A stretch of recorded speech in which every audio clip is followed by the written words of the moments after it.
राजाजीला राजे म्हणाले का तेवढं कोंढाण्यावरती भगवा फडकव, मग तुला सरपंच करतो. की शिवा काशीदला म्हणाले तेवढं शिवा सिद्धीच्या भेटीला जाऊन ये, मग तुला आम्ही पंचायत समितीचं तिकीट देतो. की हंबीररावांना म्हणाले तेवढं 1 कोटी नगद रुपये 200 लष्करी घोडे घेऊन या, म्हणजे तुम्हाला आमदारांचा पीए करतो. नाही हो, आमचे मावळे आणि आमच्या राजांचं चरित्रच असं होतं.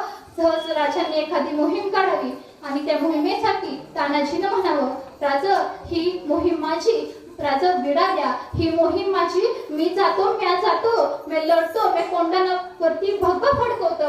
असं एक मावळा घडत होता.